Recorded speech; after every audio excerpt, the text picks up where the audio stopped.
Mabuti po at tayo'y paliliwanagan ng Associate Dean ng School of Law ng University of Makati. Siya po ay professor ng Constitutional and Labor Law. Ang ating pong tinutukoy, ito'y suki na rin natin dito sa programa. Tayo nagpapasalamat dahil lagi siyang naglalaan ng oras. Ayan, maraming salamat kay Attorney Cecilio Nonoy Duca. Ako po ay kasama na saksi ninyo. Saksi ni Duca. Okay. Magandang hapon po sa inyo, Attorney. Magandang hapon po kasama nga Jamie at sa mga saksi ni Duca. Oo. Okay, attorney, siguro ho ay unahin po muna natin kanina kasi may nabanggit nga ho tayo na pirmado mismo ng pangulo, no. Alam mo, ako natutuwa ako kay presidente talaga kasi 'di ba parang napaka ano ba ito, yung liberal ba ang tawag doon or very open-minded siya, no. Mm. Like 'di ba may nag-interview sa kanya tapos sinabi niya na kahit daw siya kung di siya presidente, 'di ba? Mangunguna siya sa Mm. rally, mga ganon. And then now itong pag-uunyon naman na negative ang dating sa mga ibang mga kumpanya, no? Pero siya ay openly na ayan na may executive order pa. Okay. So ito pong EO 97 ng Pangulo, paano po natin paanong maiuugnay ito doon sa kasalukuyang batas, no? Ano ho yung mas magiging mas malakas pa ba ito? Paanong epekto nito? Una-una po, tandaan natin na natutuwa ho ang mga manggagawa sa ganitong aksyon ng Pangulo. Ano po? Kasi yan ho ay nasa saligang batas natin na karapatan ng mga manggagawa, maging sa pribado o pampublikong sektor man, na magkaroon ng mga union at mga organisasyon para sa kanilang karapatan at kapakanan. Mm-mm. Gayon din po sa Labor Code, sinasabi rin po na may karapatan ng mga manggagawa na mag-organisa. At ito ho ay para maproteksyonan yung kanilang mga karapatan na kung magkaminsan ho ay hindi napapansin. Kasi ho kapag mag-isa lang ang empleyado at walang kakatawan sa karamihan, eh parang hindi po napapakinggan ng ating mga employers. So Mm-mm. kailangan po sila na mag-organisa para merong lakas. Ika nga kapag kayo mga tingting ay marami, subalit hindi nakabigkis, ay wala hong magagawa. Mababali ho ito. Kaya Oo. kailangan nung bigkisin sila upang magkaroon ng lakas at makipag-usap sa kanilang mga employers. Oo, kasi kadalasan kapag halimbawa lalo na, no, ang halimbawa yung mga nasa let's say yung mga boss, kadalasan syempre may mga edad na yan, and then Mm. kung halimbawa yung isang empleyado or sabihin na natin na nasa mga supervisory level, mga medyo bata-bata pa, hindi sila sanay na mag-voice out ng kanilang mga saloobin, hindi ba? Kung minsan doon medyo nagkakaroon ng kaya nagkakaroon ng sabihin na natin na ano ba, yung mga tao or yung mga empleyado ay kadalasan na ikaw na lang magsabi kay boss, o di kaya naman kung ang environment ay laging sinasabi na magkakapamilya tayo rito, yung mga ganon na mga eksena, 'di ba? Tapos ang Mhm. dami ng pinangako, hindi naman tinutupad, yung mga ganyan. Okay. So natatawa kayo, attorney, ah. Mukhang Kasi pamilya. marami nangangako hindi tumutupad. Di ba? Mukhang Kasi pamilyar na. nangako na gusto nyo tumupad pa. Hindi kasi 'di ba, aminin ninyo, 'di ba? As a labor lawyer din po. Mm. Aminin po ninyo na talagang marami hong mga ganong mga kaso ng labor cases na ang sinasabi lagi ay, "Oh, magpamilya naman tayo dito. Hayaan mo ba? Oh, gawin mo 'to." Minsan palagi na lang nagpapa-overtime ito si boss, mga 3 oras lagi, araw-araw. Mhm. Sabi, OTTY, mga ganyan. O, 'di ba? Tapos sasabihin magpamilya daw kami. Ba't pag kumita yung kumpanya, hindi naman kami binabahaginan. Parang Oo. ganon. Oo. Anyway, Mm. oh, sige po, go ahead po. Tama po yun. Kasi ho, dapat igagalang natin ang karapatan ng bawat isa. Totoo yun na dapat magkakapamilya ang tratuhan. Pero sa isang pamilya, kailangan no, pakinggan din natin ang boses ng bawat kasapi. Hindi Mhm, po mhm. pwedeng yung mga magulang lang ho ang palagi nagdidikta. Kailangan yung mga anak ay napapakinggan din. Ganon din po sa paggawaan. Na hindi palaging si boss ang nasusunod kasi ho, may mga karapatan din yung mga manggagawa. Oho, oho.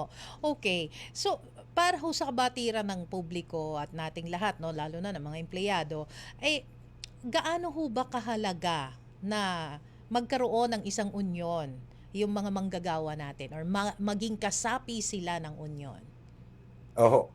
Mahalaga po ito kasi kapag ka wala pong union, ang employer ay nire-require lamang ng batas na ibigay yung minimum. Ngayon po Okay. kapag ka may union, nagkakaroon po silang tinatawag na collective bargaining. Mhm. Nagre-resulta sa collective bargaining agreement na maaaring tumaas kaysa dun sa minimum na binibigay ng batas ang mga benepisyo. Kaya po madalas yan ang iniiwasan ng mga employers. Kasi nga naman kung walang union na makikipag-negotiate ay hindi ho tataas ang benepisyo. So sa parte naman ng mga manggagawa, kung alang magre-represent sa kanila, wala makikipag-usap kaya wala akong collective bargaining agreement. So minimum lang ho. Kaya medyo lugi ho sila doon pag walang union. Okay. So ang sinasabi ho ng batas, itong pag-uunyon ay more on the benefit side po ng mga empleyado. Pero syempre, halimbawa kung ako naman may maliit ho ako na negosyo o di kaya naman na isa akong negosyante, may-ari ng kumpanya, ano ho yung ikangay mapapala ko naman kung nag-union naman yung aking mga manggagawa. Meron ho bang mabuting idudulot ito sa panig ko naman as negosyante or may-ari ng kumpanya? Meron pong kabutihan naman ito sa employer kasi ho, unang-una makakatulong yung union Mhm. kasama yung mga opisyal ng pagdidisiplina doon sa mga manggagawa. At Oo, hindi na ho kailangan ng employer na kausapin ng individual na manggagawa, yung union na lamang, yung mga opisyal ang kakausapin. At opo. pwede ho mag-trickle down yung mga policies at susundin ng mga manggagawa. So mas madali ho ang relasyon at ang komunikasyon kapag ka meron ho tayong mga labor unions. Alam nyo minsan, Attorney Duca, no, totoo naman ito na talagang mayroong mga hindi pagkakaintindihan sa pagitan ng mga empleyado at mismong ng management. So, ano po yung nagiging role dito ng union other than yung pagsusulong or pagtutulak nila ng collective bargaining agreement? Ano pa ho yung ikangay nagiging role nila ng mga union para ho ikangay panghimasukan kung meron man na ito po ba ay naaayon na kanilang panghimasukan yung tinatawag na intrapersonal and interpersonal dispute. Iyan pong union ay nagiging daan para magkaroon ho tayo ng collective bargaining agreement. At Okay. doon po sa collective bargaining agreement, meron pong tinatawag na grievance machinery Mhm. at voluntary arbitration na kung saan nasusolusyonan ang mga sigalot at hindi pagkakaunawaan ng mga empleyado at ng mga employers. So hindi na ho tayo kailangan pang pumunta sa korte at mas mabilis po ang proseso dito dahil doon mismo sa kanilang collective bargaining agreement may mekanismo paano solusyonan yung kanilang mga hindi pagkakaunawaan. So mas mabilis po ang paraan na ito at hindi adversarial, meaning hindi ho kayo mag-aaway kasi makakapag-usap kayo. Oo, oo. So kumbaga parang nagmi-mediate siya talaga. Aha. Okay. So pag hindi ho na-meet or nagkaroon ng deadlock, ito ho ba doon na nauuwi sa pag-strike? Opo, totoo po yun. Kaya lang po, bago mag-strike, napakarami ho ng mga requisitos na mga kinakailangan sundin ang union. Nasa labor code po yan. Dahil pag hindi po nila sinunod yung mga requirements na ito, ay magiging illegal yung strike. Pero Yes. bago ho mag-strike, kasi ho yun yung pinaka-extreme, ay dadaan ho muna sa voluntary arbitration. Oo. At malamang-lamang po na si settle ho ito ng voluntary arbitrators dahil nag-i-issue siya ng arbitral award. Oo, I see. Okay. Speaking of, no, itong strike, ito, correct me if I'm wrong, pero alam ko tama. Oo, ang pakipaliwanag nga po, dapat daw po bang magpaalam muna sa kumpanya kung magsasagawa ng strike? Opo, ganito po yan. Kapag ka nagkaroon po ng, kailangan ho kasi may valid ground ang pagdedeklara ng strike eh. Opo. Ang strike ho ay pagtigil trabaho lamang. Yes. The temporary stoppage of work caused by the workers because of a labor dispute. So halimbawa po, nagne-negotiate sila at hindi nagkasundo sa negotiation, ang gagawin po nitong union, magpapadalang ng notice po sa National Conciliation Mediation Board na sila ay mag-strike. Depende po sa dahilan ng strike. Siyempre, mabibigyan din ng kopya ang employer. Yes. At ngayon po, ang NCMB naman, na nasa ilalim ng Department of Labor, ay magkakaroon po ng preventive mediation. Pag-uusapin po ang union at ang employer, ano ba ang dahilan? Bakit hindi kayo magkasundo? So ngayon po, pagka nagkasundo po sila, hindi na matutuloy ang strike. Ngayon kung hindi ho magkakasundo, meron po tayong 30 days na cooling off period Pag hindi pa rin ho nakapag-usap, ay doon na ho natin kukunin yung strike vote. Titingnan natin kung ano ba ang desisyon ng mga empleyado na Oho. kasapi ng union. Kung ang majority po ay gusto mag-strike, ay di boboto sila ng yes. Pag nakaboto po yan ng yes at majority ay sumang-ayon, isasubmit po natin yung strike vote report doon sa NCMB. At ang NCMB po, mag-iimbestiga sa loob ng 7 araw. Kaya po mag-aantay pa tayo ng strike ban na 7 days bago pa matuloy ang strike. So napakarami pong requirements na para bang sinasabi, wag na kayo mag-strike, pag-usapan na lang ninyo. pag-usapan na lang. Although karapatan po ng bawat manggagawa ang magkaroon ng strike kung may mga valid grounds. Oho. Iba pa ho itong sit-down strike, 'di ba? Meron yung tinatawag na sit-down strike. Ang sit-down strike po ay illegal. Hindi po yan Ganon. pinapayagan. Okay. Sige. Biglang ano, no, illegal pala 'yon. Okay. Oh, erase. Ayan. Okay. So kailangan dumaan talaga sa ano, sa mga tawag dito, mediation Proseso board. po. Oo, sa proseso. Okay. Sa usapin nga ho ng strike ng isang union, no?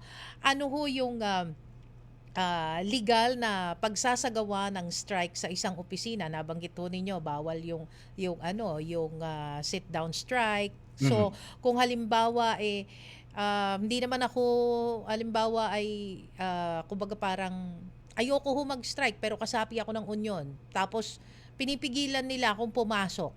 Masama po ba 'yon? Bawal po ba 'yon?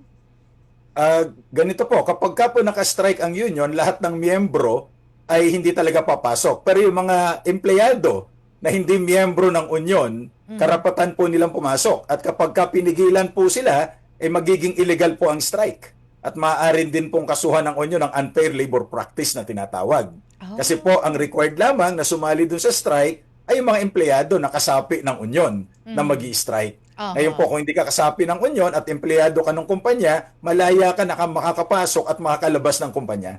Oo. So walang pilitan nito. Opo, Oo. bawal pong mamilit. Dahil pag ayaw at pinilit, masasaktan lamang kayo. Oo. Wala ring sakitan.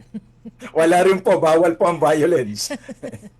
Okay. Eto, yung mga empleyado na hindi pinapayagan na makapasok sa trabaho, no? Kapag ka po sila ay nagkaso naman against the management, paano po makakatulong yung union dito? Like kung hindi ho sila miyembro ng union. Kung hindi po sila miyembro ng union, dapat po tuloy-tuloy ang trabaho. Ngayon po, kung hindi sila pinapapasok, depende po kung sino yung pumipigil sa kanila. Kapag kayong union po ang pumipigil sa kanila, pwede ho natin ipadeklarang illegal yung strike.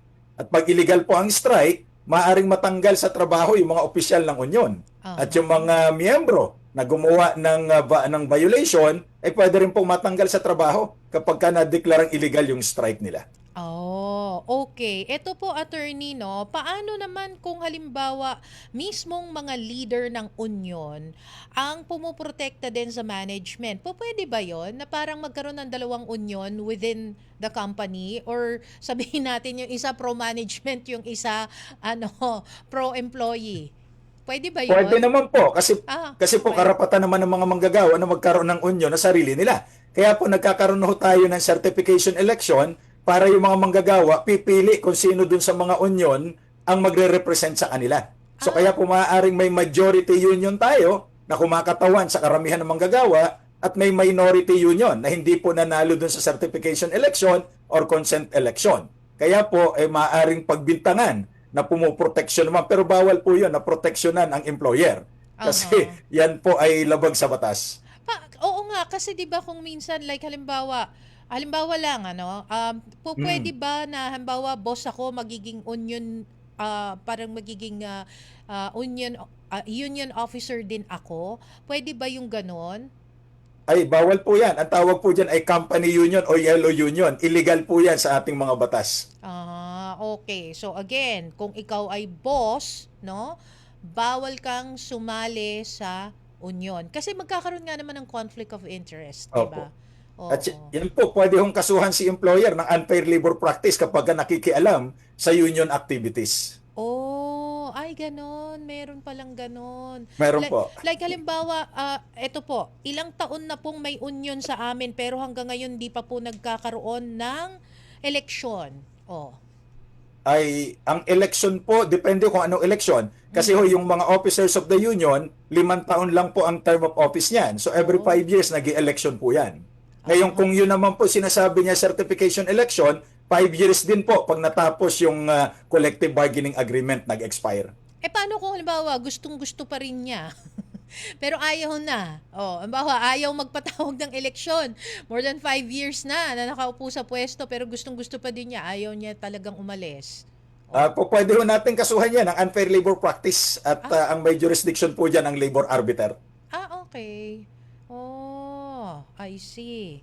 Pero okay, so itong pinalabas na EO ng presidente ay for the what do you call this?